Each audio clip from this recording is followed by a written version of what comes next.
Place is cool. Middle of Ohio is like in a bad drought, so everything was very dry. Oh, Um, so not too many fires. Did they have a fire burn up yeah, bin we, or we anything yeah we like still had a that? fire pit and stuff like that, but Okay. we got to stay in this in the lodge. And the lodge is just this secluded 6 bedroom, 6 bath lodge, Uh, and we're the only people there. Full kitchen, private lake, all this kind of great stuff. So that was real nice. It was real nice, and my dad was real keen on these safaris. So we went on these safaris, and they I were still think cool. that's weird. It was a little weird, but we did the one safari was called the Wild Safari or the Wild Side Safari because this place is called the Wilds, and you went in the back of a pickup truck and they drove you around to the animals, and the kids got to feed giraffes and pet That's rhinos and stuff like that. It was really cool. that's crazy. It was really cool. Um, Place was neat, super neat. Hadley got the zip line through the park. She really enjoyed that, so that was fun. It was too hot to go horseback riding. It was like 99, right? The horses were Oh, gonna, horses were that's gonna why I was die so on dry. a 1 hour horseback ride. But it was nice. But then of course, as in typical fashion, I started to get sick on the last day, Hmm. and then I've been sick ever since. So nice.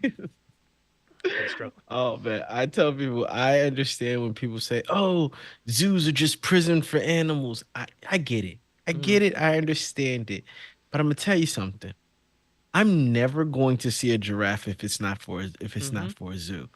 Like there's an educational thing to zoos Mm-hmm. beyond them being prisons for animals. I think there was a point where it was the Yeah. splendor and the spectacle, and the animals were probably treated very poorly. But now there's such a strong conservational effort. Yeah. So And yeah. I grew up in the Bronx Zoo's always been a very good, a strong conservation zoo. Mm-hmm. But I remember being young, like I will never see a lion No. or a polar bear, No. or I'll never see an animal if it Nope. wasn't for this period, this time right now, and Yep. educate that allows you to really appreciate how big they are and how important they are. It's just Mm-hmm. like I don't know. I'm a fan of zoos. I agree. Me too. Love zoos. Uh, and like so, this particular place it was all just open fields, right? So and then they were like sectioned off. They had like 10,000 acres. So this area in Ohio used to be strip mines all the way up until the late 80s or Mm, early 80s. Like just they showed this 200-foot tall crane that ran 364 days a year, 24/7. The only day it took went off was Christmas. The bucket could hold 250 tons at any given moment.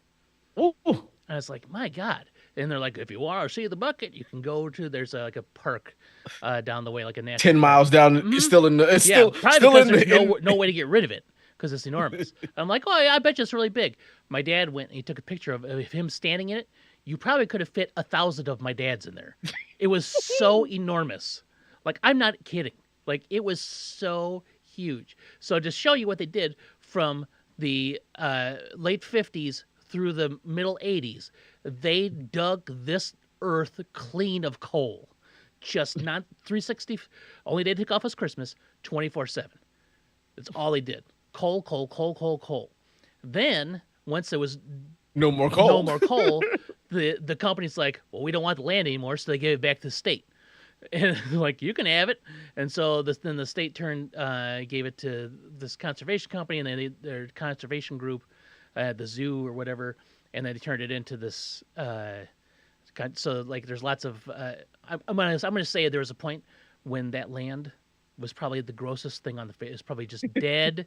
Probably looked like the surface of the moon, and it was probably Hmm. terrible. So they turned in all this prairie land. They can't grow trees in lots of the area because the topsoil is only It's like 4 inches thick, right? They hmm say trees can't take roots, so it's a prairie land.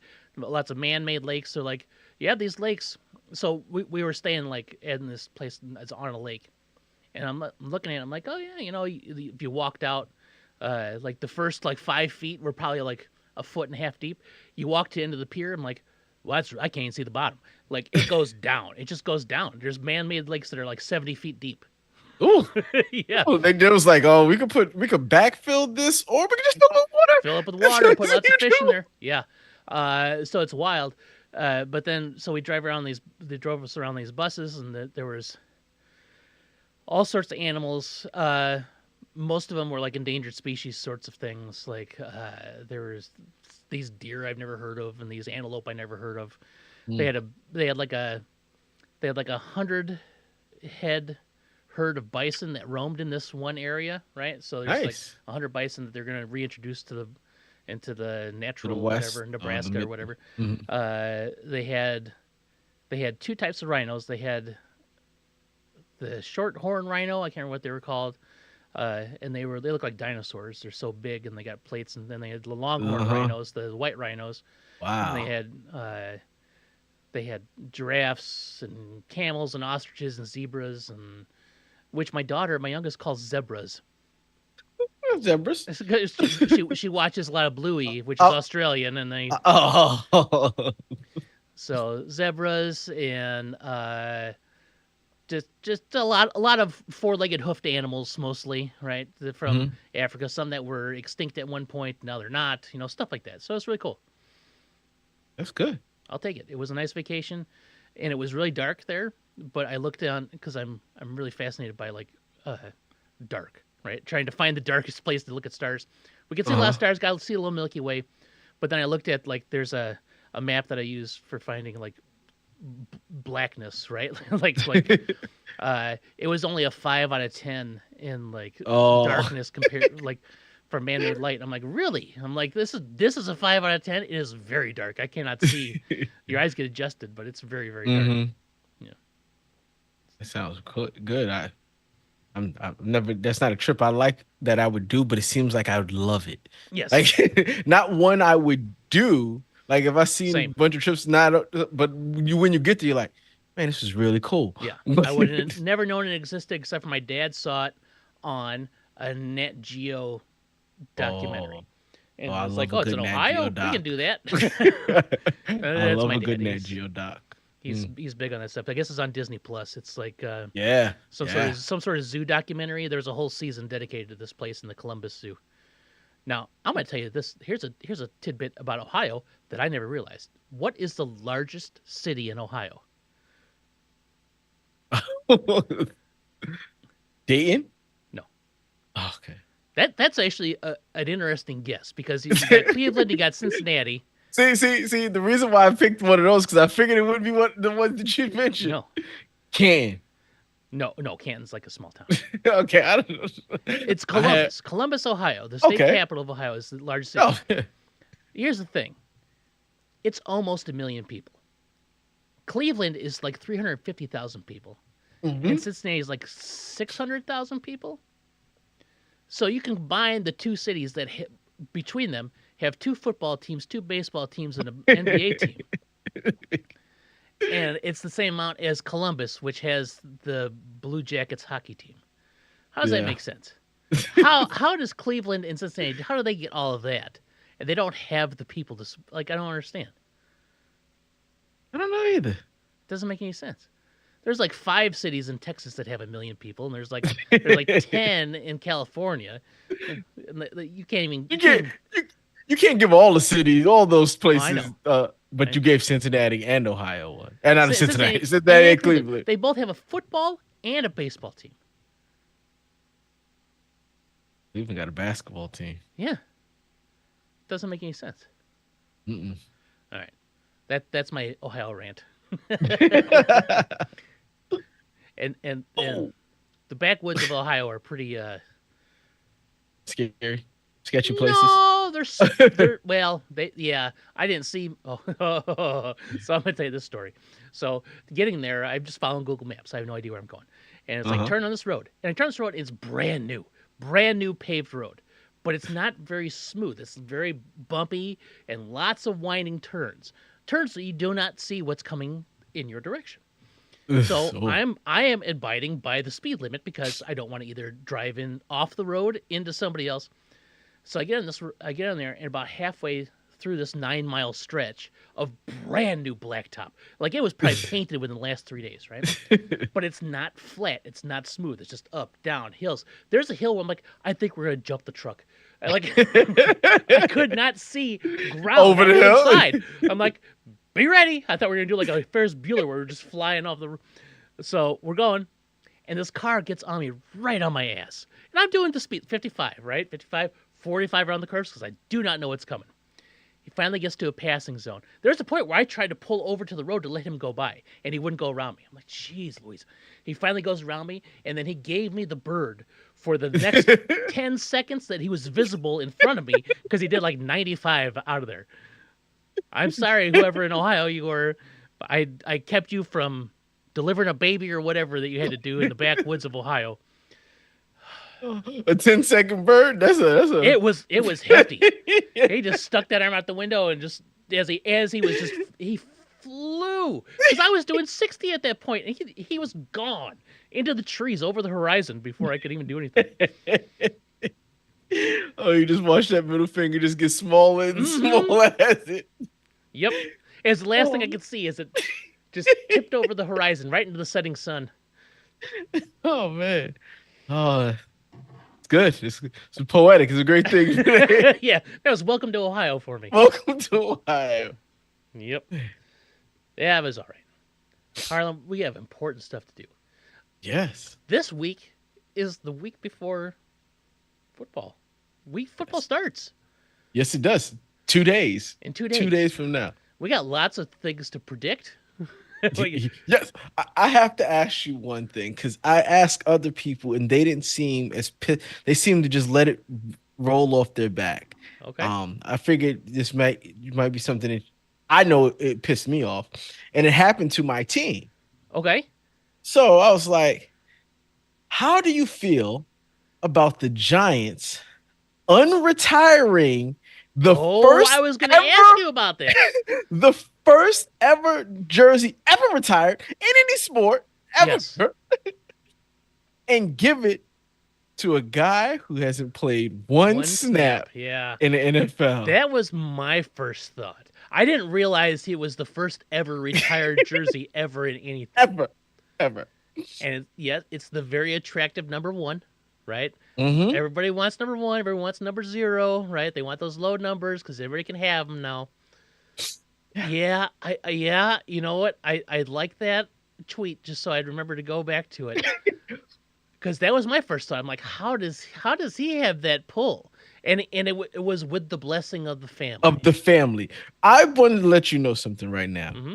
If I do anything in life that warrants someone retiring anything, right? Yes. This desk of that Harland worked at is going to be retired. Yes. No one can ever sit at this desk again. Yes.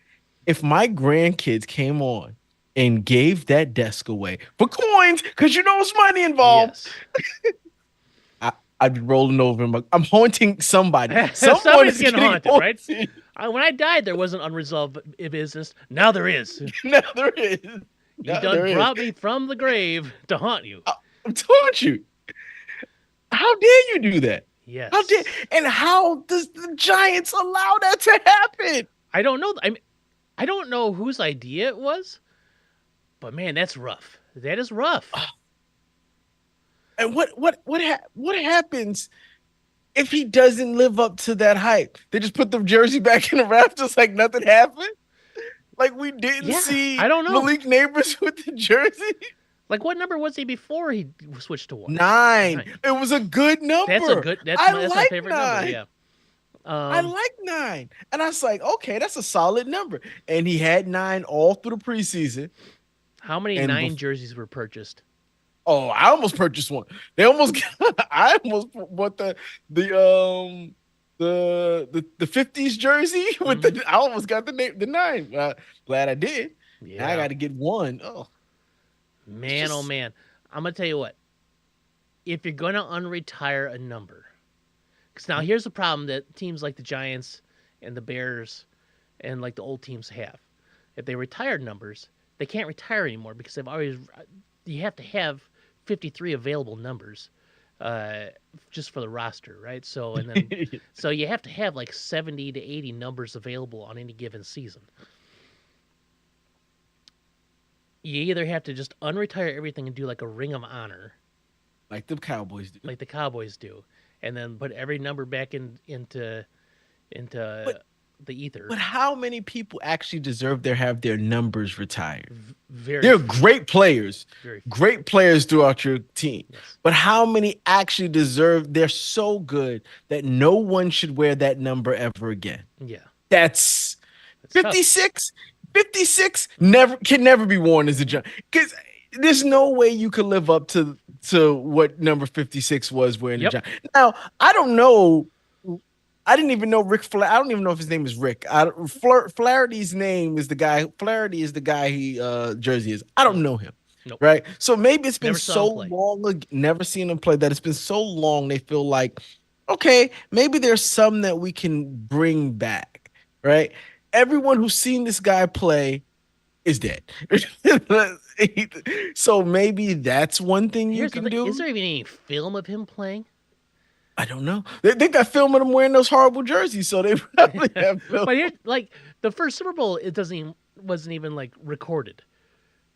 Yes, not by NFL or anything like that. But Yeah, so like, someone might have footage, like if the team kept footage. But yeah, but like the CBS or whoever was like the original broadcaster of it, like just threw the film out, and like apparently some dude that worked at the studio saved it. It's like in a museum or something like that. But like you can't like go buy the DVD of the first Super Bowl and watch it, right? I don't know. That's weird. See, I said that about baseball's Hall of Fame. Like you got to have like just a cleansing. Like you got to go through and just be like, all right, these numbers were really good in 1914, but they're not good anymore, right? So and then maybe put them into a special wing, like the honorary Hall of Fame, or like it was once the Hall of Fame sort of thing. It's just hard to like still some numbers that I like 42 being not used by any team. In the jacket.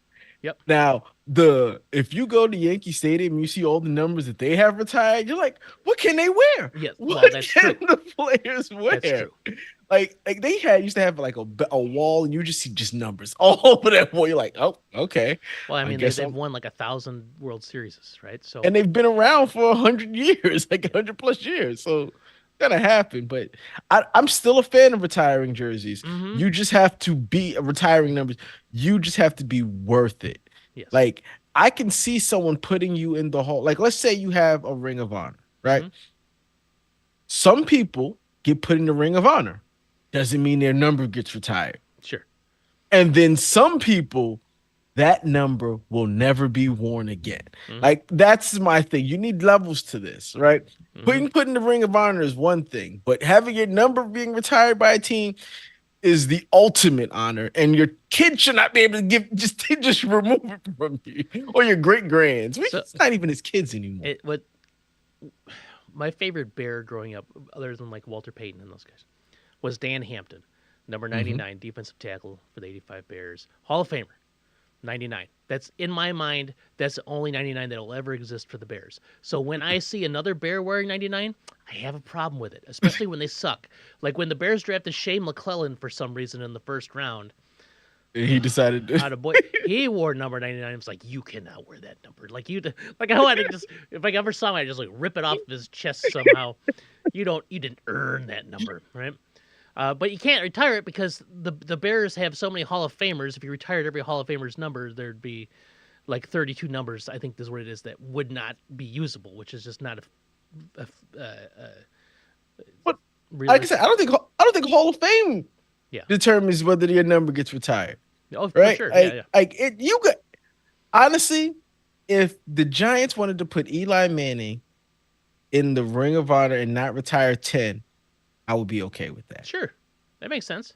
But to possibly the best linebacker that ever played the game, I think his number needs to be retired. 56 never needs to be worn again. Yep. Right. That's the level I'm talking about. If the Bears want to retire Walter Payton's number, it is retired. Yes. But that's what I mean. Like these are the type of people. Yep. These are the type of people when you are tops in your not just when you played the game, but of all time, right? Like you're talking about his numbers were up there, and he didn't have it, but they were up there. Those are the people you retire. Jerry Rice, 81. Needs to never be worn No, again it was 80. for Your rest Simpsons. was 80. 80. Yeah, I'm TO thinking was TO 81. was 81. Yep, Oh, yep, yes. 80 never needs to not be worn. yep. And only on one team, only in San Francisco. Only on one team. Yeah. Yeah, there's no, you have to transcend the sport like Jackie Robinson. Or, in my opinion, Michael Jordan. the number 23 should not be worn I agree. in basketball. Yeah. It just doesn't look good on anybody. No. And anybody that does it is a tryhard. Like, I'm going to be the next Michael Jordan, right? Like, doesn't look good. I get to wear this. And maybe, like, the only one that's ever done it that maybe was right to do it was LeBron, maybe? But he switched numbers like 10 times because he likes to sell jerseys. I hate to bring up this conversation again, but I said this to someone the other day. LeBron can't be better than Jordan because he made Space Jam 2. Right? Right? Not his own game, not his own movie. Yeah. Not his own movie, but a movie that was already created by someone else. What if he would have done like Galactic Jam and it was like the Hanna-Barbera characters? It was like Fred Flintstone and Tom and Jerry. Man, Galactic Jam would have been great. I mean, it was almost like beat for beat of the first Space Jam, but with just different cartoon characters and LeBron. This is a B movie too, just like a HBO Max original. Well, yeah. Well, technically, that's what Space Jam 2 was because Yes. it was during the pandemic. Mm-hmm. But if they did that, that'd be pretty awesome. But that is my argument now with LeBron versus the Jordan. Mm-hmm. Now, you mentioned earlier about retiring your disc. So yes. I follow a lot of comic book stuff on Twitter, and one of them is the granddaughter of Jack Kirby, one of the godfather of all comic book. Right? And she often will post a picture of his desk as it was after he died. Now, and it's in a museum right now. It's never been touched since then. Now, let me remind you, Jack Kirby was a voracious cigar smoker, and he sat at this desk, and he probably cranked out 10 24-page comic books a month, right? Look at this thing. Ready? Bam. Mm-hmm. Oh, Jesus. Was it in a fire? No. Was that like a retrieve from a schoolhouse that was burned? Nope. God, the soot on that thing is ridiculous. Yes. But now the sad part about that is that's the desk he had as being one of the most prolific, the grandfather, the creator of the modern comic book art, cranking out 10 books a month for Marvel. That thing is horrible. Yeah. Poor guy. Yeah, I saw that unretired number and I was like, that doesn't seem right. But it was. Not for a rookie. Not for a rookie. No. You have to earn that right. You have to be 3 years in to decide, hey, I'm thinking about changing my number. Mm-hmm. On not just 3 years in, you have to be on your second contract. Mm-hmm. Like, right? Because what happens if he wants to play this holdout game like everyone else and he's not a Giant for his second contract? You pull down the jersey for someone who's a temporary Giant? For someone who had it? Oh, tough. No. I agree. That's tough. He should just made 9 his. Exactly. And 9's a good number too. A solid number. Yeah. It's a number you can call out with 2 hands, right? Uh-huh. It's perfect. Oh well. That's all I had. Because I talked to other people and everyone was like, I was like, that's not y'all should be more upset about this than like I am. Yeah. All right. So since we're talking Giants, did you see the midfield logo for week 1 for your? Woo! It's pretty hot. I like that, man. Did you see the helmets that go with that with the uniform? The helmets look good. I hate everything about that uniform. That uniform. I don't know what it is. I love that uniform, man. And you're not gonna make me think it any different. I know, but the helmets look good. I saw it on Giants.com, posted it the other day, and I was on their Instagram, and I was like, "Ooh!" But yeah, it was good. I like the field. I like the way the field looks. Mm-hmm. Yeah, it's the Speed Flex helmet. I think this is what it is. Yeah. Oh no, it's not. Yeah, it's like the blue with the red lines on it, right? Oh yeah, it looks sexy in my opinion. I agree. All right, so since we're talking about things at opening day, The Bears went all in on Roma Dunze, and you can get the Roma Dunze dog from the concession stand. Are you ready for this? Are you ready for this monstrosity? A Okay. jalapeno cheddar dog, topped with Italian beef, jardiniere, spicy Chicago something sauce, and chicharrones. Ooh. Ooh. Oh my god, Why? it's probably like 3,000 calories. Uh, Did he have any say in the making of that, or oh, just? clearly not. Like, can we put your name on something? Yeah. It's a very agreeable young man. I think it's Yeah. probably 7 out of 10. I definitely try it. I would definitely try it. Now, I'm at the point in my life where I need to be much better physically fit than I am, and I enjoy food way more than I should. However, when I see monstrosities like that online, I'm like, oh, I don't know if I want that, right? Like, somebody's like, what would you try this burger? And it's like 9 patties of dripping cheese and 7 pounds of bacon. I'm like, no, I would never try that. I don't want to eat that. You couldn't eat a minute of that. No thanks. Let's see. There's got to be something new and exciting that I want to talk about here. Oh, you want to talk about this? What's that? It's negative. I'm going to stay away. Yeah, I'll do it anyway. So, interesting nugget of research that was thrown up on Twitter. 6 first-round quarterbacks have posted negative EPA, so expected points per attempt, right? In each of their first 3 seasons, there's only been 6 first-round quarterbacks that have ever done since 2000. So it's the last 25 years roughly, with 200+ attempts per yard. I'm gonna list off the names: Kyle Bowler, Joey Harrington, Zach Wilson, Sam Darnold, your boy Justin Fields, and your boy Daniel Jones. I just wanted to throw that out there.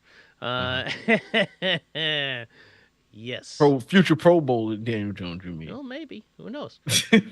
We shall see. I made the mistake of liking a tweet from the Ravens, and my timeline has been like just clogged with Ravens content. It was like week 1, and it showed Lamar Jackson throwing a pass. I'm like, oh, nice. I'm excited about week 1 too. And then that was the end of it, right? Let me see. I had something here right just from this last week. Where did I do it? Oh God. Well, a bunch of negative college football stuff I liked. The Bears announced their captains. Did the Giants announce their captains? Yes. Who is the captains for the New York Giants? Daniel Jones is one of them. Dexter Lawrence is one of them. Yep. I believe Graham Gano is one of them. Nope. No, it's a special teamer. Long snapper Casey Kreider. Yes. I don't think Burns is one. Nope. I think Bobby O'Carey is one. Yep, Bobby O'Carey. Bobby O'Carey is one more. Offense or defense? Offense. Lineman. Left side. Oh, Andrew Thomas. Yes. Andrew Thomas. Now I was like, offense? Jesus Christ, what do you mean? That's what I was like. What? Now, the Bears announced their team captains. They have 8 of them, which felt gratuitous. It's like, that seems like a lot, right? So you got Jalen Johnson, right? Cool. Yes. You got your linebacker pair of Tremaine Edmonds and TJ Edwards. Cool. You got DJ Moore. You got Cole Kmet. God, I can't remember who else is on there. And then, of course, Mercedes Lewis, the 900-year-old Mercedes Lewis, in his 19th season. Do you know who was in Mercedes Lewis's draft class? Tom Brady. Tom Brady was in Mercedes Lewis's draft class. Man. Yes. And then Caleb Williams, rookie quarterback. So that was exciting. I thought, good for him. Yeah, whatever that means. Oh. Well, hold on.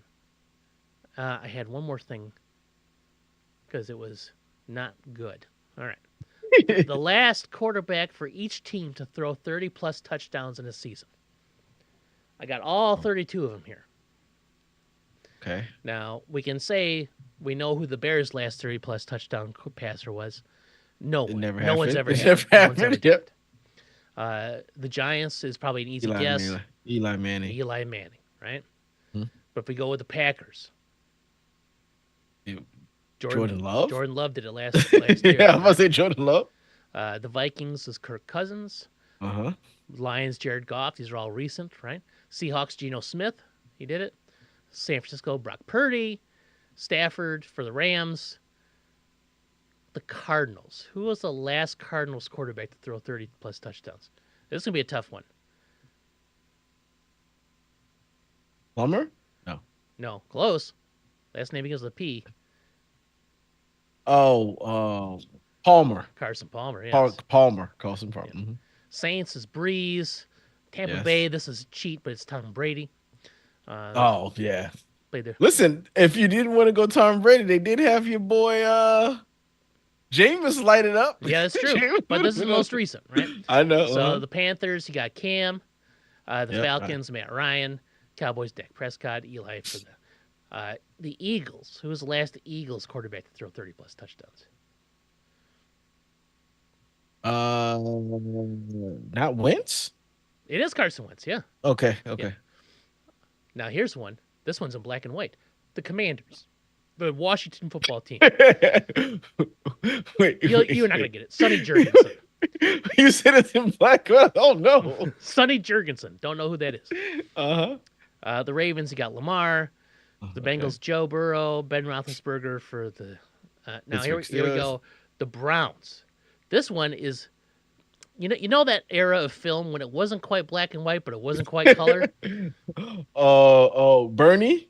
Oh, no. The Is it 80s? Bernie No, Kosar? I'm talking like, I don't know. Like the first color cameras came out when this picture was taken.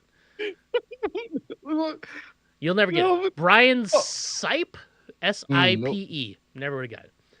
They haven't had a quarterback throw since then? Yes, since then. And Washington hasn't had anybody throw it since Sonny Jurgensen. Sonny I have no Jurgensen. idea what year they was. I'm going to guess 1952. He looks like he wore a leather helmet. He had 30, but still 30 touchdowns would have been pretty impressive, Back then, yeah. He was probably like, they're like, oh, he's Patrick Mahomes. Patrick Mahomes for Kansas City. Justin Herbert for the Chargers. Derek Carr for the Raiders. Broncos is Peyton, right? Okay. Titans, Ryan Tannehill. Deshaun Watson for the Texans. Andrew Luck for the Colts. The Jaguars. Andrew Luck for the Colts? Yes, Andrew Luck for the Colts.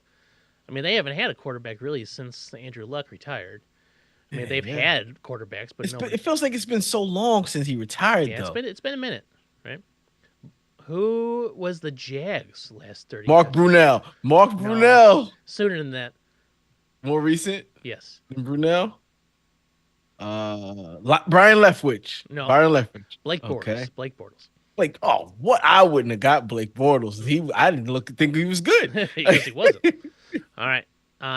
The Jets. Who was the Jets' last 30 touchdown passer? Mark Sanchez, I don't think ever threw for over 20 touchdowns in a year. And old Aaron Rodgers didn't get to play for 5 snaps. No. Didn't he Testaverde? No. Man, that's a really good guess. It's not. And you're going to be surprised. It's Fitzmagic. Fitzmagic apparently played a whole season for the Jets and threw 30 touchdowns. He just does it wherever he goes. Huh? Yeah, apparently so. Tom Brady making his second appearance on the chart for the Patriots. Josh Allen for the Bills. Now here's the last one. The Dolphins. Who was the last Dolphins 30 touchdown passer? It's got to be Tua. You say Tua isn't on. Then it's not Dan Marino. It is Dan Marino. He hasn't played since like 1996. I understand. He's had one more recently than the Bears have had. So I mean, Dan Marino. I'm trying to think who else. What other quarterbacks did they had in that time? Oh man, I don't even know. Fitzmagic. Yeah. I don't think there was a year they didn't have a quarterback, so they ran Wildcat. Right? Oh God, I remember that. Yeah. Over the years, Dolphins quarterbacks over the years. List the Miami Dolphins starting quarterbacks. I cannot think of one. No, Dante Culpepper was one of them. Tua, Fitzpatrick, Tannehill, Jay Cutler for 1 year. I forgot about that year. Mm-hmm. Ryan Tannehill, Chad Henne, Chad Pennington, Trent Green, A lot of Oh, these I guys remember. didn't play a whole season. Dante Culpepper or Gus Farrat, Mm. Jay Fiedler, Oh, yeah. and then Dan Marino. With Dan Marino, then did Fiedler. Fiedler was their quarterback for 1, 2, 3, 4, 5 years. There you go. And of all those teams, the Bears is the only team that never had a 30. Yes. Jay Cutler was the closest, I think.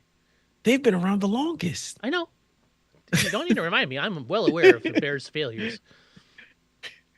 Man, that's rough. They just Tough rushed. going. I know. Now, a lot of people are like, Caleb's going to do it this year. Did you know there's never been a rookie quarterback to throw 30 touchdowns in a season? I know. Daniel Jones is actually at the time had tied the record of 24 touchdowns. Yeah, it's just the likelihood of it happening is low. So I heard this question posed: which is more likely, Caleb Williams throwing 30 touchdowns or Caleb Williams taking 50 sacks? Oh, he's gonna take 50 sacks. That's a lot of sacks. It's a lot. It's a lot. Giants gave up 85 last year. It's not that much. It's not when you think of it like that. Well, you have compared to one of the worst offensive line performances ever. Yes. Yep. Not that much. Not that much. What do you think? Yeah. Well, you never know. I don't know. I don't think it's gonna be. I don't think he's gonna throw 30 touchdowns. It is a lot. You get an extra game. They do get that, right? Is it this year the extra game is? Yeah, I mean they've been playing 17 for the last couple years, 17. right? So okay, yeah. Mm-hmm. So they get that one extra game, but yeah, like I think we get spoiled by the idea of like a ton of touchdowns being like 50 touchdowns because Mahomes did it. And 30 is legit. Is legit. That's roughly 2 a game, like 1 and 2/3 touchdowns thrown a game, which is good. That's what he does. Like, yes, that's good. Some are gonna get run in. Defense will score every once in a while. That's how it happens. 30 touchdowns is a lot, and there has never been a rookie quarterback to throw 30 touchdowns. Man, he's and they got him going 30 now. That's a little tough. Well, yeah. Like I think the expectation of 30 is very tough. That's also like, oh, the poor man. He's not a poor man, but you know. No, you heard a signing bonus. You heard a signing. Yeah. But like the 4,000-yard passer thing too, right? The Bears never had that. They're like, oh, this is the year it's going to happen. I'm like, the dude is a rookie, right? There's only been 2 rookie quarterbacks throw for 4,000 yards, and one happened last year. Yeah, that's tough. It is tough. He's got the team to do it. Yeah, he does. He's got the team to do it. Passers, and he's got a backfield where he can dump off some screens and they could turn it into big plays. I mean, it's possible.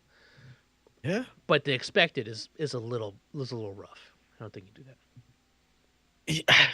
I think they're coming from a place of talent, the talent that he has, and the talent around him. 30 to them doesn't seem like a lot. Yeah.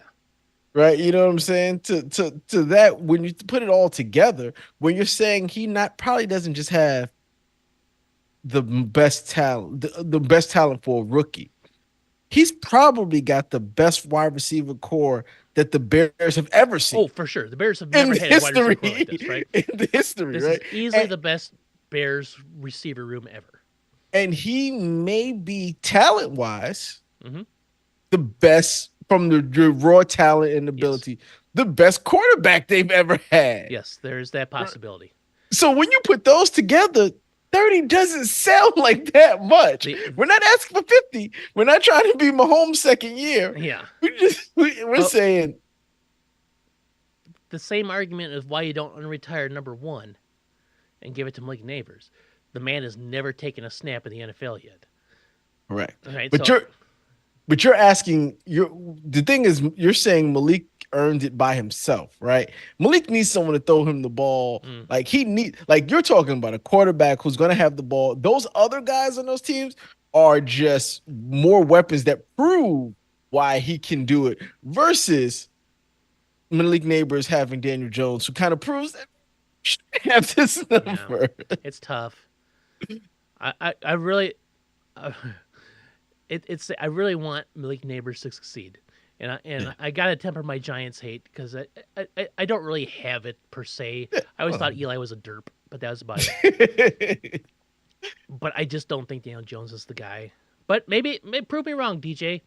All right. Yeah, So with that got a lot of said, people. he's got to prove a lot wrong, right? I You're on the list. Pro, You just want Pro Football Talk has released their power rankings for the season. Oh, I don't want to hear. And number one is Kansas City, which feels like the most obvious because they are the returning Super Bowl champions. Until somebody knocks you off, there's nothing. The only thing they could have done in the offseason to make them not be number one is if like Patrick Mahomes retired, right? That's about it. You don't think that if Kelsey would have retired, they'd still be number one? I think Patrick Mahomes they go as far as Patrick Mahomes goes. Is weapon proof, right? It doesn't matter his receivers. I mean, Brady was the same way. I mean, Wes Welker and those guys were good, but they wouldn't be. They're never number ones or anything. Tom did it with a slew of casts, a slew of people, right? Of different people. Yes. We've never seen Mahomes do it without Kelsey. That's true. So we got to think that he's part of the magic. But now remember, we thought the same thing about Tyreek Hill. Like, oh, there's no way he can do it again, and he just keeps doing it. Right? We did. We thought that. Yeah. But Pro Football Talk put out their power rankings. They're about what you think. Chiefs, Lions, Packers at 3 kind of stunned me a little bit. Wow, over the Niners? Over the Niners, over the Ravens. Eagles at 6 kind of stuns me. I feel like they're in disarray. The Bengals, Bills, Bucks, Texans round out the top 10. Then you have the Dolphins, Browns, Bears, Jets, Steelers, Falcons. And then Rams, Chargers, Cowboys, Jags to finish up the top 20. Wait, I have to ask about this Eagles thing. Yeah. So getting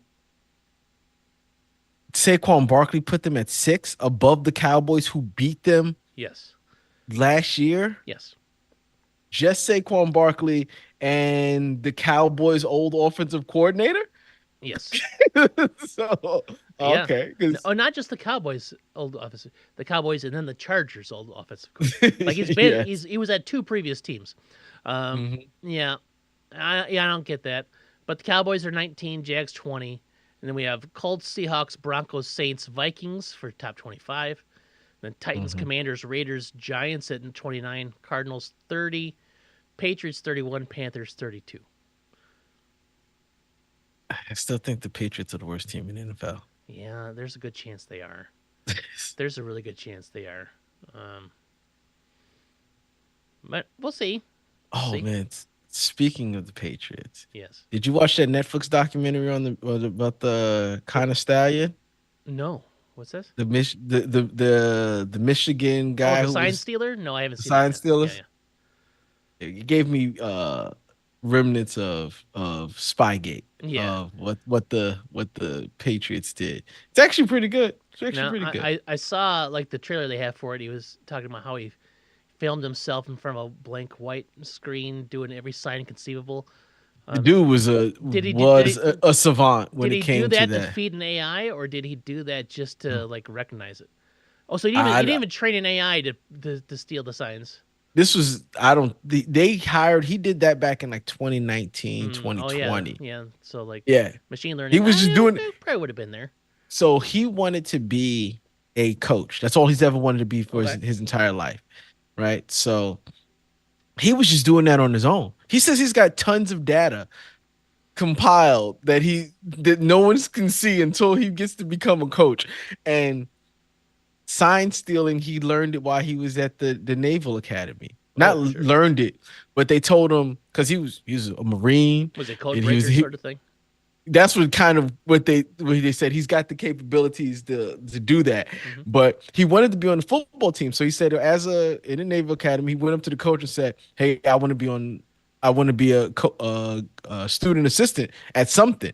And it was like, "What can you do? What can I do?" And he was like, "Just stay on the side and see if you can crack steal their signs." And he took it.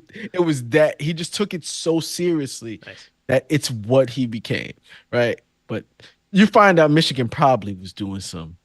There's no doubt in my mind they were.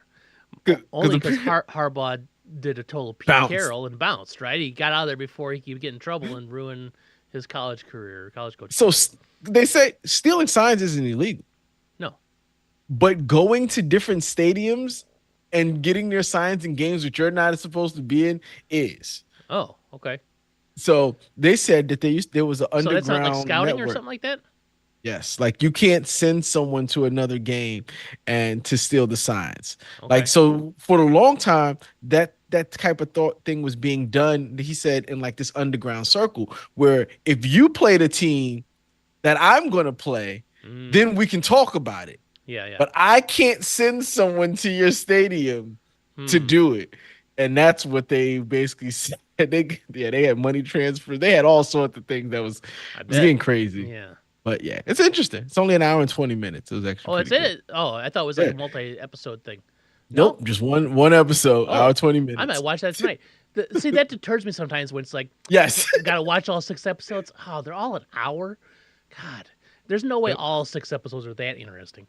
no, it's pretty good. It's pretty good. I may have to check that out now. Yes. Yeah, it was definitely Spygate adjacent. Oh, it was very for sure. And if you want to tell me that, I think every coach employs some sort of like pushing the rules as far as you can push them. They have to, right? Yeah, they have to.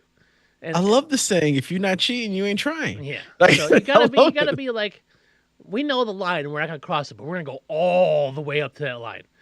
Makes sense. Like, why wouldn't you? I mean, it's there's too much at stake every game, especially in football, because you only have a very small sample size, right? Like in baseball, I mean, the dang Astros cheated.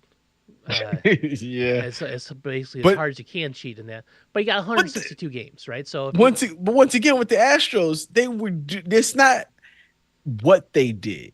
It was how they did it. Same thing to go with this Connor Stallion guy. It's kind of how you do it. Yes. And we know you're stealing signs. We know. That's all we got to. But you can't be banging on trash cans. You can't have cameras in the center field specifically. You can't have earpieces on, right? Like, you can't do that. You can't do that. No. Stealing signs, like, that's why, like, when you get a runner on second base, the catcher puts his glove over the knee so you can't see half of his crotch while you're giving out signals. Speaking of that, did you see that there's a Greg Maddux documentary? I was about to talk about what his catcher was saying. How he called his own damn pitches, and it's how he caught the ball. Are you kidding me? Genius, you're a genius. That man was easily the greatest pitcher that we might ever see in our lives, right? But to know that he called his own game, and it was how he caught the ball. If he caught it close to him, he's going inside. If he caught it out front, and he did that for 20 years, and nobody ever caught on. How insane is that? Nope. And the fact that Javi Lopez spills those beans, and everybody's like, "What?" People's minds are blown. That's amazing. Yeah. Smoltz is in there like, yeah, he was one of the smartest guys I've ever seen. They said, like, he was talking about one play where he was playing the Astros or something, and it was an early season game, and he wanted to call something, and it was weird, but he was like, he basically gave up a pitch. He basically just, in a certain situation, said, they were already up by a ton. He said he just gave up a pitch. He said he cracked it for a home run down the middle. And it was like, why would you do that? And he said, we're going to play the Astros probably in the playoffs. The same situation is going to come up. He's going to think I'm going to throw him that pitch again. And I'm not. Yeah. And he says, exact same thing happened. During the playoffs, the situation comes up. He goes to his catcher and he goes, "You see what happened there?" And the catcher was like, "No." He's like, "Remember that play I did 40 games ago? I was setting him up for this one." I was like, "Oh man, this guy's crazy." He was so good. He was so good. I hated he was on the Braves. I hated he was on the Braves. I hated he was on the Braves too, and he was on the Cubs before that. So he went like Cubs and Braves. It's like, you gotta be kidding me. But when he left the Cubs, the Cubs tears were sweet though. Cubs fans' tears were sweet on that one. I was like, oh, your prized Greg Maddux go to the Braves. And at the time, it was like, you just Yeah, like, she's okay, just the guy. just another pitcher. No, Good picture, but just yeah. not Oh man, he was so good, so good. Is that coming out from a documentary? I'd only been seeing clips of it. Yeah, it's Is on it it's full... on MLB Network right now. So okay. I can't remember what it's called, but it's about Greg Maddux. And I need to find a way to watch it. I will never. I won't pay for MLB Network. That's like one of the few sports things I won't pay for. It could, because I You don't want to see your team on my it. fandom. Yeah, you know, Worst. I get it. Did you see that string of stats I sent? I did. I laughed at him. You have to. Here, I'm gonna. I have it on my phone. I'm just gonna read it real fast because it's gross and disgusting. The White Sox. They've had one comeback win all year. Every player is hitting below league average. No current bullpen pitcher was on the opening day roster. They're 0-10 and they had an 0-10 homestand. That was crazy. They've had a 21, a 14, and they are currently on an 11-game losing streak. No player has 60-plus RBIs or 16-plus home runs. The payroll is the highest in the AL Central. What? Every team in Major League Baseball, 29 other teams are closer to first place in their division than the White Sox are to fourth in their division. Every team. So the worst team outside of the White Sox is closer to first place in their division than the White Sox are to fourth. The White Sox catcher is second on the team with 5 stolen bases. The team has 4 wins since the All-Star break. 4 wins since July. That hurts. Yes. As a team, how? I don't know. Their lowest bullpen ERA, lowest ERA in the bullpen is 4.13 with a minimum of 5 games pitched. The current saves leader on the team has 2. He's never got 30 wins. I don't even know if they have 30 wins. 31. I'm looking at it. The Sox have the worst inning differential, the 8th, and 3, and the 3rd worst inning differential, the 7th in Major League top 3 inning differential. So they've been outscored in the 8th more than any team's been outscored in any inning in baseball, and they've been outscored in the 3rd more than any team except for whoever has a second run differential. Every team in the AL Central has more road wins than the Sox have total wins. Sox are last in the Major League Baseball in home runs, RBIs, OPS, triples, on-base percentage, and slugging. They are 29th, which is next to last, in walks, hits, and average. They've been swept 24 times. 24 series sweeps. They gave up 6 or more runs 60 times. 60 times. They gave up how many? 6 or more, 60 times. 61. Oh, I'm sure. I'm not. I have no desire to look. The only thing that intrigues me now is how bad will they finish? Will they not just break the record but shatter it? It's not good. No, it's not. Not good. When I heard that they had a 10-game homestand and lost every game, that was when I was like, it's not even funny anymore. No, it's not. People paid to see that team go and play and win. 10-game homestand should be a breath of fresh air. Should be for players. The team should get the fans should get the chance to see them. It's the summertime. Man.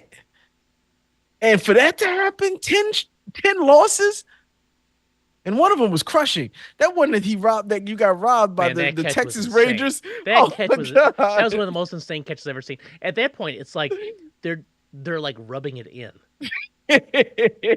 Right? It's like you could have let that one go. See, you know what? Texas is in the middle of a fight too, so they probably was like, if we weren't, man, he was nipples high over the fence, and his arm with his arm way back. I don't know how he pulled that one back in. That's insane. But yeah, there was even a person at College Game Day this weekend holding up a sign that said, "Sell the team, Jerry." Where was College Game Day at? It was nowhere near Chicago. Nowhere near Chicago. I don't remember where they were at. Hmm. It was somewhere south, I'm assuming. That's tough. Yeah, they're so bad. It is historically bad. Like this is this is like the Lions going 0-16 bad, or when the Yeah, they. Browns won like or lost like 20 straight games and went 0-16 that year.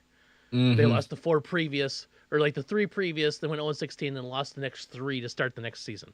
Right? It's like that. But the worst part we talked about last time, they can't even get the first pick in the draft. No, that's what the part That's that's. that's the worst part. And every person that is involved with that team in any regard Should be fired. should be. They've already fired their coach once, so A twofer. yeah, You I might. know exactly. It's just an interim, right? Just get rid of them all. Get rid of every single one, every person that's involved with it. But you know what? You know what won't happen. Reinsdorf won't do that. And if he does, you know who he'll turn to? He'll turn to Tony La Russa, not to coach, but hey, Tony, do you know somebody that would be a good general manager? Yeah, yeah. Like here, I'm gonna put 6 names underneath you, and whichever one you drool on is the one I'll hire. Oh, That's this. It's so bad. It is so bad. It's so infuriating. I don't care about baseball. I do not care about baseball.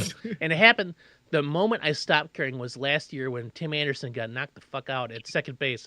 And I'm like, I'm done. I can't. I think I even said it the next day in chat. I'm like, I'm done with the baseball. I can't be a fan of this team anymore. Oh man, that's gonna live in infamy. That's It gonna be is. out there forever. And you know what Forever. sucks? Is that's not like the only time the Sox have had that in their resume. No, The Robin no, Ventura charged no, charging Nolan Ryan. oh no, noogies. Oh two noogies. two fans run on the field to beat up the Kansas City Royals first base coach. Right, we have too many of these incidences in our history. It's so infuriating. Yeah, yeah. So that's tough. But which is worse, Nolan Ryan beating the crap out of Robin Ventura in the headlock, which was bad, or Bad. Tim Anderson squaring up left hand and then taking one to the chin and dropping? Tim Anderson started that. Tim Anderson reacted to You some. know, but when he dropped the Yeah, dropped the gloves, him. that's I'm ready This to is it. go. I've hit my boiling point. We're going, and he's squared up left-handed, and he's not left-handed. And then he got dropped.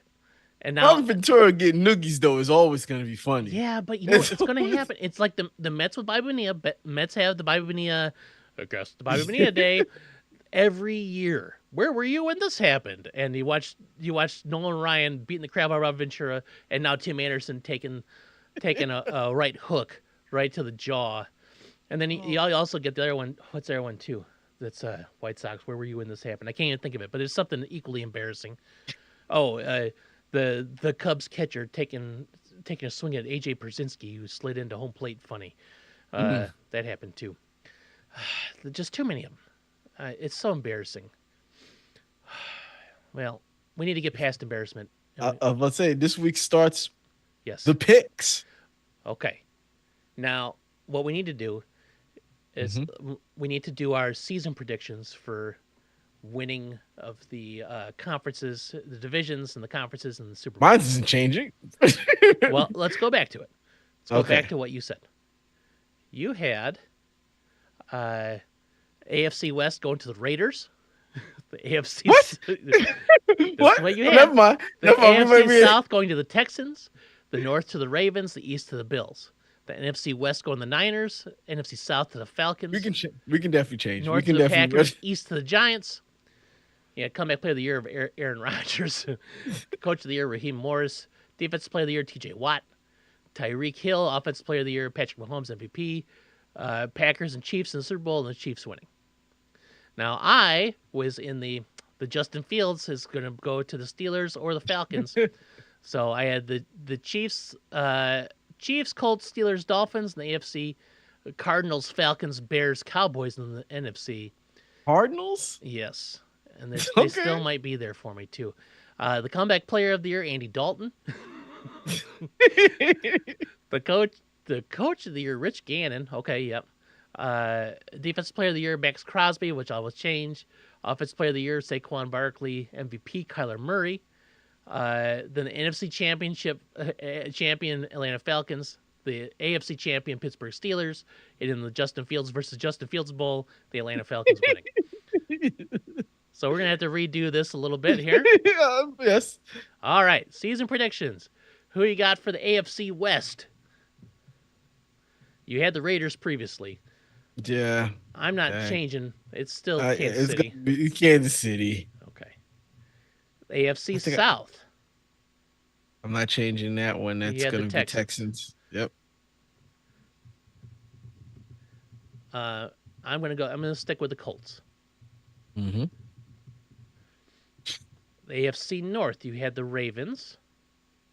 I'll stick with the Ravens. Yeah. I'm gonna change to the Ravens. I originally went to the Steelers. Even though they do have Justin Fields, I'm not going to It's not starting. Nope, not yet. The East, you had the Bills.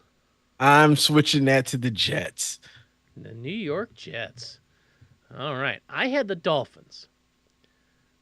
I'm going to change that to the Bills. Bills don't have Diggs now. I know. I think... and their coach is on a severe hot seat. Mm-hmm. All right. NFC West. You had the Niners. Still. I'm going to tell you what. The trendy pick I've been seeing online is the Rams.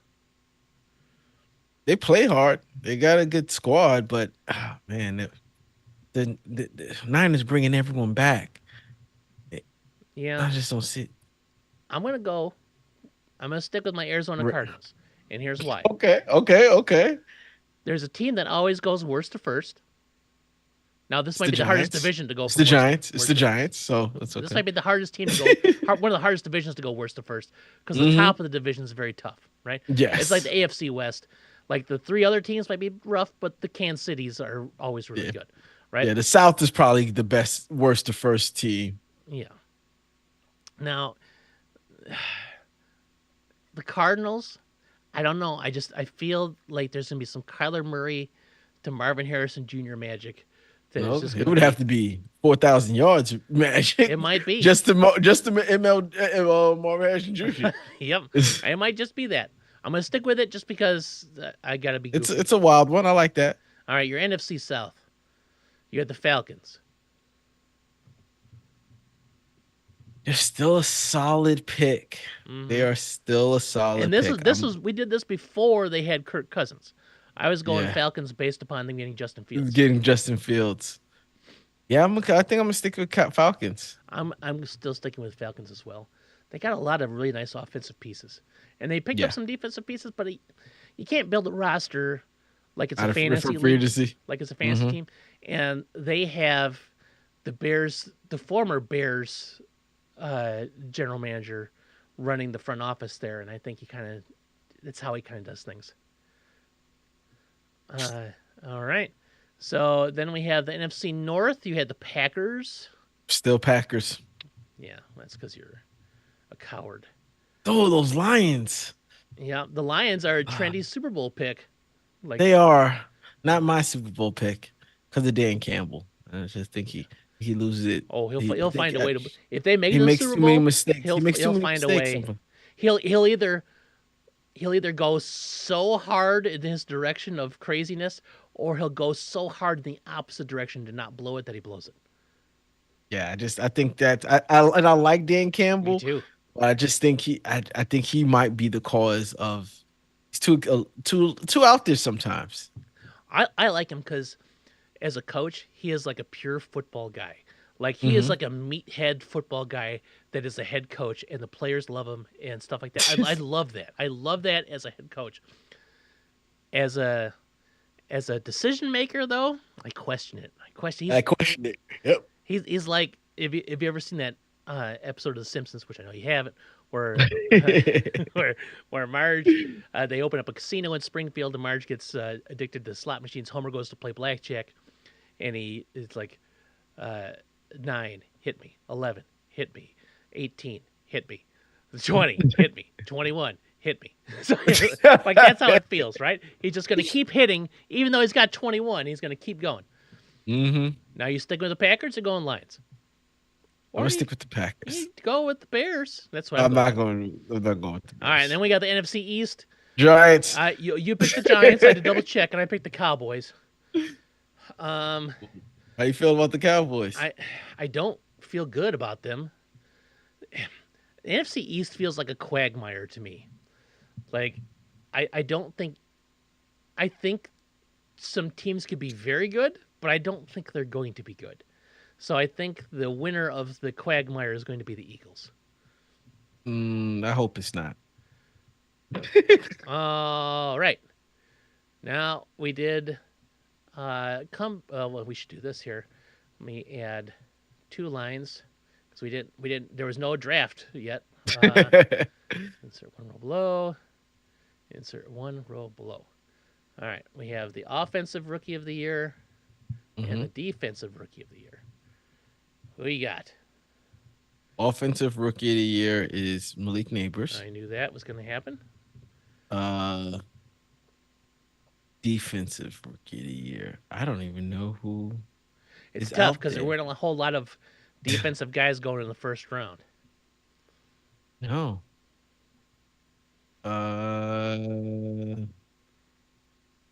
Didn't Alabama have a guy? Oh, went to Detroit. Terry Arnold, is that his name, I think? Let's go with him. Sure. Terry Arnold, football cornerback. Alabama went to Detroit Lions. He's went in the first round. Yeah. All right. So Harlan goes off of, I think his name's Terry Arnold for me.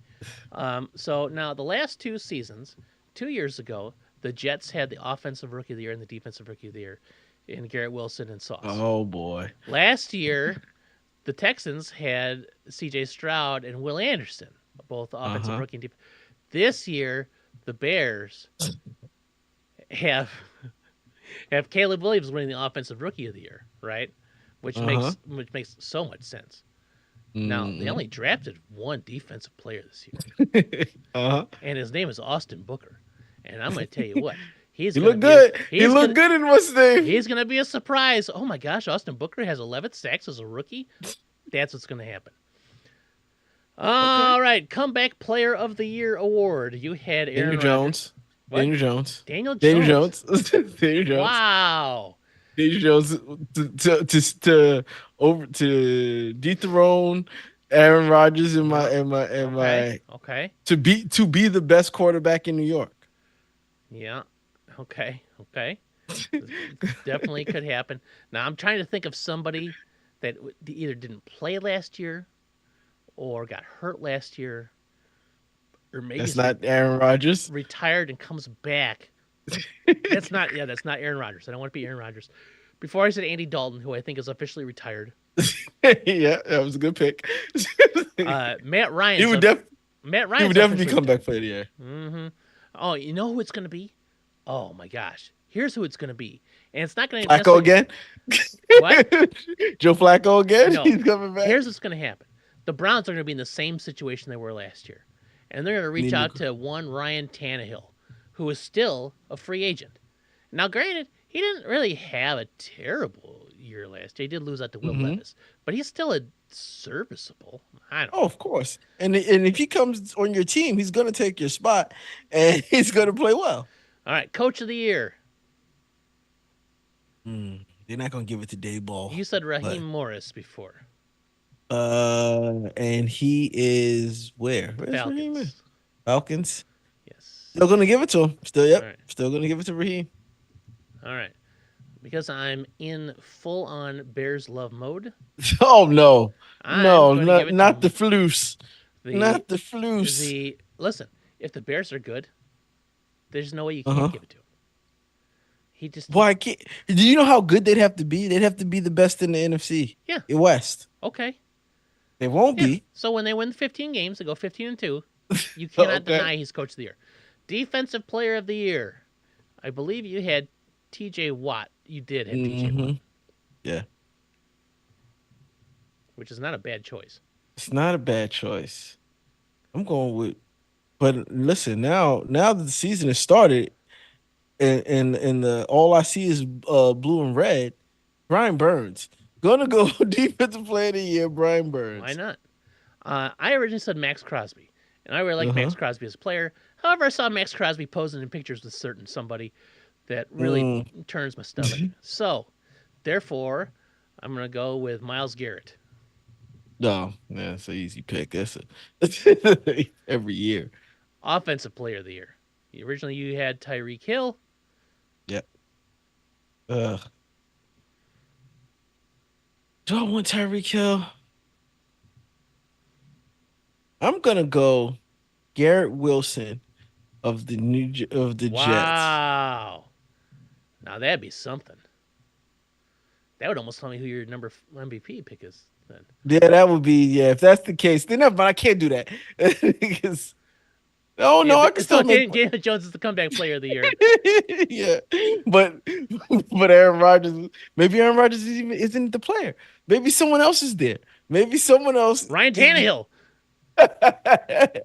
Then he becomes comeback player of the year, and Garrett Wilson can become Offensive. offensive player of the year.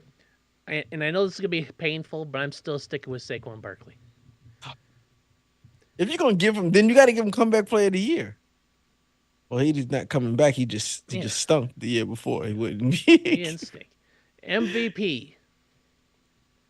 It's got to go to Mahomes. You said Patrick Mahomes. Like there's no way it doesn't for some reason.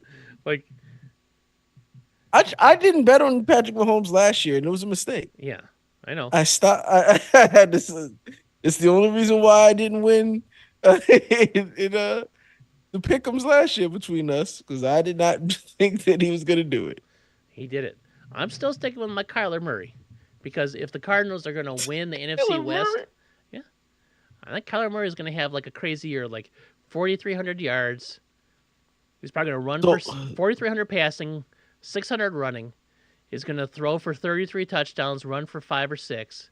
And, so Brock Purdy's last year. Yeah. Right? Well, Brock Purdy did but the Cardinals are going to win 11 or 12 games. And people are going to be like, what? How is that possible? I just feel it. Okay. Or they could be terrible. Who knows? I think that's more likely. All right. So who's your NFC champion? You had the Packers originally. I still kind of like that pick. Yeah, it's disgusting. I still kind of like that pick. Oh man, it's gonna be Packers 49ers in the NFC Championship, and I'm going to go Packers. Still going Packers. All right. I'm going to be trendy. I'm saying the Lions. Okay. AFC champions?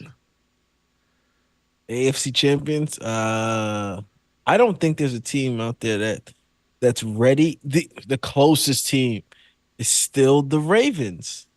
I'm going to say the Ravens. I want the Ravens to get over the Mahomes hump, and I'm going to say the Ravens. Too. I really want the Ravens to do that too. I said the Steelers before. You said the Chiefs before. I did because, like I said, every time I don't bet on him, I know. He does. I'm doing it. I'm saying. Here it comes, the Bills. I have a Bills. They definitely can't get past that hump. They can't get past any hump, but this is the year they do it. You have the Packers and the Ravens in the Super Bowl. Who wins the Super Bowl? I gotta go Ravens. Yes, that's I gotta go Ravens. I have the Bills and Lions in the Super Bowl. I'm going the Bills. Oh, because the Lions. That'd be a Super Bowl I wouldn't want to watch. Yeah, I would. I like the Lions players. Yeah, that actually wouldn't be bad. Goff, Amon-Ra, Porter. Yeah, I like Amon-Ra a lot. I think he's a good player. That's a good squad. It's a good team. And just it'd be like you cheering for the Eagles to win. Yeah. Like that'll never happen. Yeah. That'll never. I want them to get there so they can get their souls crushed. I don't even want them to get there because then it's a fighter's chance. No, it's a fighter's chance. If the Bears aren't going to make it to the Super Bowl, which I mean they could, but I don't think they will. But if they do, I want the Lions to go and lose. You don't even want the Packers to go though. No, because they have the puncher's chance. The Lions, you already know they just don't stand the chance. That franchise has like some magical stick stuck up its ass, and they like stuff happens. I don't like it. Okay, so now we got the weekly picks. Okay. The weekly picks. Now I just went down the order that we are here on ESPN, but I wasn't logged in, so the teams I care about aren't at the top. So I'm just going down the list. Thursday we have the Ravens in Ooh. Kansas City, and Ooh. Kansas City's a -3. I was about to say, listen. I just said I need the Ravens to get over that hump. Yes, you did. And for some reason, the Kansas City Chiefs start the season off every year not very good. Yeah, throwing up a big whiff. So I'm definitely giving this one to the Ravens. It's in Kansas City. Don't care. You know what? I was going to say Kansas City, but you talked me into the Ravens. They start the season off every year like, it's only they got 17 seasons, 17 games, only one. Now Friday we get the Friday game The green game in the Brazil. green game in Brazil. The Eagles at the Packers, and I believe the Eagles are favorite. They are. You know who I'm picking. They're -3. You're picking the Packers, and I'm picking the I'm Eagles. picking the Packers. Yep. And I'm picking the Eagles. Then we start the Sundays. Falcons hosting the Steelers. Atlanta is a 3.5-point favorite. I am going Steelers. Steelers. They got to win 9 games for Tomlin's record. They got to start someplace. Yeah. They got to win these games where I think that they can beat them. And if you're going to catch Atlanta, you got to catch them early. I don't believe necessarily in either team. I think the Steelers will end up being 9-8. I think the Falcons will be 9-8. The difference is the Falcons will make the playoffs, winning the division at 9-8. Yeah. Who wins this one? I don't know. I don't think Russ is a very good quarterback anymore. I think the only reason Russ is starting is because Mike Tomlin said Russ was a starter like 4 months ago, and he's like, I can't go back on my word yet. So I don't think it matters who he starts. Yeah. They're whoever quarterback they start is leagues better than what they started with last year. Here's what's gonna happen. I saw somebody put up like a fake stat line, and it made me laugh. It was like Russell Wilson throws for 240 yards, 2 touchdowns, 3 picks, and they win 14-10. Right? So right? And yeah, I'm gonna go Steelers as well. Bills hosting the Cardinals. The Bills are 6.5-point favorites. Oh man, that's tough because I just don't see what the Bills have anymore. Mm-hmm. But they still got Allen. But that's Mm-hmm. Kyler and that's Marvin Harrison Jr. Mm-hmm. They still got Connor. They can run the ball. They had okay defense. Their defense was hurt last year.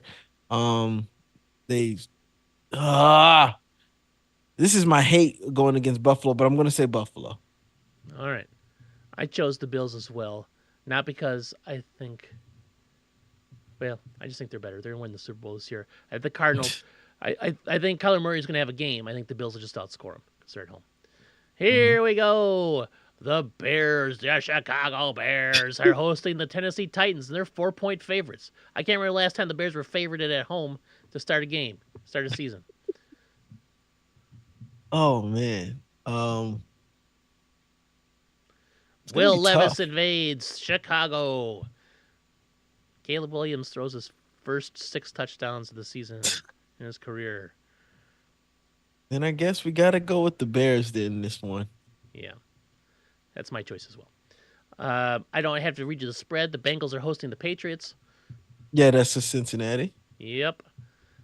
This one's a tough game. It's gonna be a good one though. The next one, Houston, Indiana. Yep. Colts are hosting the Texans, and the Texans are 3-point favorites on the road.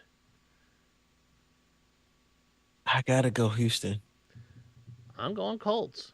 If I think they're gonna be the best team in that division. Yeah, I think the Colts are. Next, we have another AFC South, South versus the East here. The Dolphins are hosting the Jags. The Dolphins are 3.5-point favorites. Dolphins. Yeah. And remember, they're hosting, so they got the unfair advantage of The The Sun. Sun. Mm-hmm. Here is the two teams flailing at one another. Someone has to win. Someone's got to win. Saints are hosting the Panthers, and the Saints are 4-point favorites. I am giving this to Carolina. Wow. They can't keep stinking, right? They can't. I think They can. can, Now, but I don't know if the. I really. Maybe I got to switch that. Like, uh, this is me wanting Carolina not to keep sucking, but in my heart of hearts, I know that they will. yeah. So I guess I got to go with the Saints. I feel bad for that whole situation, particularly Bryce Young. He's going to have a tough time again this season. Saints are going to win this game, not because they're good, but they're just not as bad as the Panthers. Next, we have the New York Football Giants hosting Pencil them in for 16 wins. hosting the Vikings, who are 2-point favorites. They're favorites. Yes, they're favorites in New York. They're really crapping on the Giants. Giants win this. By at least a touchdown. I was originally going to say the Vikings, but then I saw that midfield paint job. I got to go with the Giants on this one, just because of that. I think the Vikings are going to be like, whoa, that's fresh. They're going to say that's fresh, too. This is friggity fresh. And then they're going to start doing like DOS effects, and like all 11 starters are they want effects at midfield. They can't stop staring at it. And the Giants score, and they win 7-0. Next, we have the... Oh, did I not put this one in here? Oh, I sure didn't. Hold on. Insert one row below. We have the Chargers hosting the Raiders, and the Chargers are 3-point favorites. Raiders. Oh, my God. The Raiders. Harland's going with the Raiders. I don't know about this. I think this is another like Saints versus Panthers situation. I feel like Antonio Pierce wants to be very physical play physical with the Raiders as the coach of the Raiders, and they're going to definitely out physical the Chargers. Yeah, they can do that. That's for sure. I'm still taking the Chargers. Just because they're at home and like Justin Herbert, he'll find a way to win if he's healthy. Then we have the Seahawks hosting the Broncos. Now this is the biggest spread of the whole week. The Seahawks are 6-point favorites. Yeah, I'm gonna give it to the Seahawks. Yeah, even though Bo Nix apparently looked good in the preseason. That don't mean nothing. I don't think it does. And then we have the Browns hosting the Cowboys. Cleveland is a 2.5 point favorite. Browns.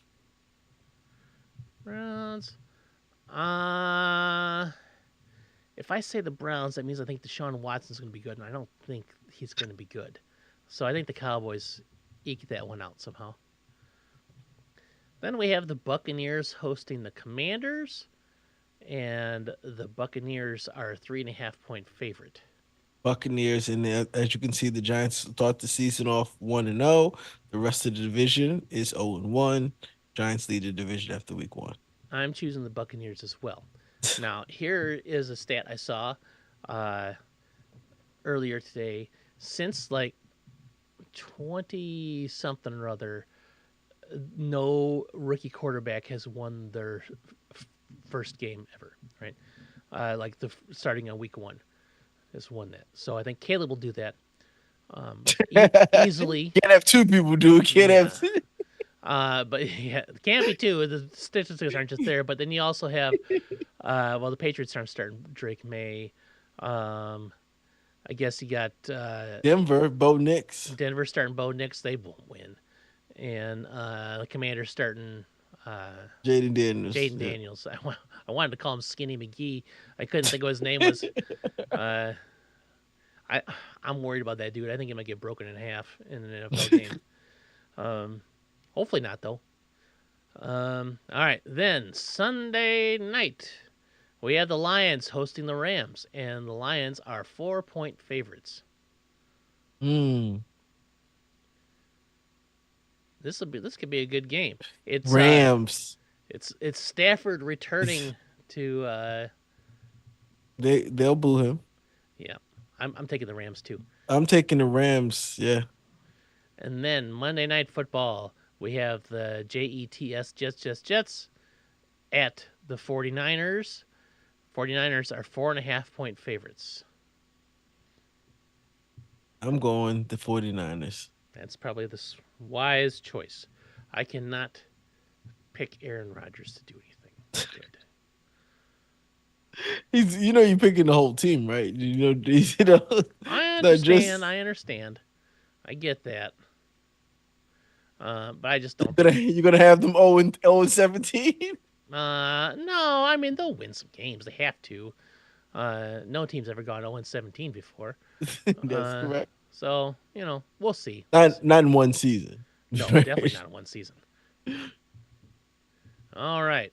So that rounds out our picks. We did our season predictions. We did our weekly picks. Did we talk about all the garbage that there was? We did. We looked at a rotten old desk. Oh, man, that desk was bad. That desk was terrible. But it created some of the greatest comic books that have ever been known to man. Do you know they could have cleaned that desk up and we wouldn't have known it was that filthy? That is right? true. But it wouldn't have been authentic, and the Kirby family would have known. I almost picture like from a different camera angle, like you get like those like a Pompeii or whatever, where like there's like a smoke shadow, like of Jack Kirby sitting in that chair, yes. right, from his cigar smoke. I think that's a thing. That chair that desk might have been on fire a few times too. It looked like it was. It Papers on the desk. Yeah. All right. So I want to end it with this. There's a Bears guy who Bears, I guess, media personality. So the guy started off as a bricklayer, and he had a Twitter account called like Braggs in the Stands. His name's Greg Braggs. And because of that, he got a job for Chicago, whatever, CHGO Bears. So he does podcasts and stuff like that. So he turned his love of the Bears and bricklaying, and so he posts some stuff online. And I don't necessarily agree with his takes on much anything, to be honest. And he's too much of a meatball. But he posted some a movie take where he said, finally watching John Wick for the first time. And then he ranked John Wick versus two other movies, The Equalizer and Nobody. You've seen both of those, right? I've seen both of them. Okay. Yes. This is how he ranks them. Nobody over The Equalizer over John Wick. That's tough. Nobody? Nobody with Bob Odenkirk. Oh, which is but it's a straight John Wick ripoff. Like it is definitely 100% John Wick ripoff. With the RZA. With the RZA, yes. But I don't know if he throws it down and back at you. I'm gonna let you know that. Yes. Yeah, the RZA brings a lot of media down. Oh man, I don't know about that. I can see nobody handles a gun like John Wick. No. Just those two characters between Equalizer and John, they're different. They're both killers. You don't want to see any of them and have done bad. No. Right? You don't want to see any of them. But Denzel might leave you alive. John is double tapping you to make sure you're dead. Yes. Like there's no. If you are either in his way, after him, or his target, you're dead. You're dead. Getting around it. He is the boogeyman, right? He is the one. People can't sleep at night because of this man. In fact, whole continents of assassins were taken down by him. John, are you working, or are you? Please tell me you're not working. Right? No, I'm working. I'm sorry. Oh. Here's the gold coin. Give me 1,000 guns. Yeah, I've seen all three. I haven't seen The Equalizer probably since it first came out. So we're on like Equalizer, 5 or whatever? Three came out. And he's definitely showing his age because they're not even showing the damage he's doing to any people anymore. In the third movie, he just leaves a wake. He just wakes of bodies. You don't actually see any action. They make sure Now Keanu just turned 60. 60? 60. I thought I saw something that said John Wick 5 is being made and he's in it. Yeah, well, I'm sure it is. And he'll probably fall down 100 flights of stairs. That was the last one, right? Where he climbs up 100 steps and then does it like twice. gets kicked down and then he falls down all 100. Doesn't die. And that, listen, the man fell down like 150 concrete steps and was shot multiple times, but he's got Kevlar on. I get that. Right? And didn't break his neck on that fall. He is immortal. There's no getting around it. The man cannot be killed. It's I think That's a rough take. That is a rough take. There's no way that nobody beats John Wick. No. And there's no way that nobody beats the Equalizer either. Not in any sensible person's brain. Now, if you want to have your taste of, you like Denzel's Equalizer more than Keanu's The Wick, that I fine, right? Yeah. That it's like apples and oranges. Which one do you prefer the most? I like a Honeycrisp apple, and that's John Wick. But I also like a juicy navel orange, and that's the Equalizer. And then like maybe I'll get a kiwi, but how do you even eat that thing? Do you eat a kiwi with the skin on? You can. No. Did you know that? Yes. I read that. You don't. You do not, though. I read that eating a kiwi with the fuzz on it is an acceptable way to eat the kiwi.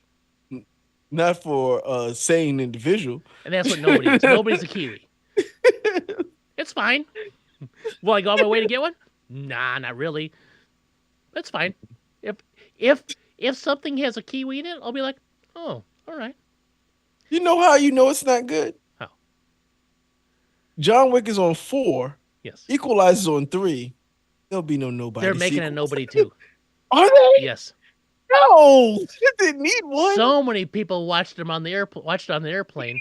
That's exactly how I watched. That's how I watched it too. I would not. The only way I can watch a movie like that, and the movie was fine, is if I am trapped in a position where I have to watch something, and I'm not gonna be one of those crazy guys that raw dogs a flight and just stares at. Even though I could, I can't do that. And I've done that for like half of a flight, but I can't do it for a whole flight. And so I watched Nobody, and it was fine, but it was not better than John Wick, and it was not better than Equalizer. It comes out next year. Jesus Christ. I saw that. There it is. But John, there isn't. I don't even know if I remember a moment in Nobody that's better than any single moment from a John Wick movie. No. And Nobody was fine. That bus scene of him him getting off the bus, telling the lady to get off the bus, and he gets back on the bus and closes the door. I'm not gonna lie, that's a fun scene. Yeah, but is it better than any John Wick fight scene? No. And it's definitely not. Oh God, I still think about that one where they're in like the museum and he's got all the knives. They're breaking the glass to throw knives at one another. Yes. And that hatchet right in the guy's forehead. Oh God. There's a very satisfying fight scene and very disgusting. That's why it's good. That's a good one. Now I feel like I gotta go watch John Wick movies, or at least the best scenes. All right. Yeah. I found myself skipping John Wick 1, even though I think it's the better of the movies. Mm-hmm. I think Wick 2 and 3 they just get ridiculous, and that's when I like it. Ramping it up. That's when I like it. 3 is 3 the one where he suplexes some dudes to the glass floor? Is that 3? Yes. Okay. So that one was my least favorite of the Wick movies, I think it's still better than Nobody. But I like the dog scene with Halle Berry. Yes. I do like that. That's a pretty good action scene in that one. But man, when he suplexes that guy through the glass floor, a glass floor that's designed to have weight put on it. You probably drive a car on that glass floor and it wouldn't break. And he suplexes the dude through it. You know that John Wick is badass. He can suplex. Doesn't he do nunchucks? No, he does the nunchucks in 4, doesn't he? 4. 4 was the first time I ever really saw nunchucks being used. I'm like, I get it. Like before, I'm like, what is this gonna do? It's 2 sticks and some yeah. I'm like, you hit somebody with it, and he's like, that was the first time I ever saw nunchucks used in a movie where I'm like, nunchucks are deadly weapons. I get it. I love it because it seems like he's learning how to use the nunchucks, like with us. He's Yes. like, the first he's doing some weird moves, and then he's like, wait a minute. Wait, man, I can bounce these between skulls. Yeah. Yeah, he has those nunchucks for a while. So it's a great scene. I loved it. Yeah. Oh man. I want to go watch that. Yeah, I might do that. All right, Harlan. All right. That's where we gotta call it on John Wick is better than nobody. Oh, that's it. Consensus. I don't even. He gave it There's no third. debate. There wasn't even a debate on that. You looked at him like that's a tough take. That's why I wanted to share it because it was very tough.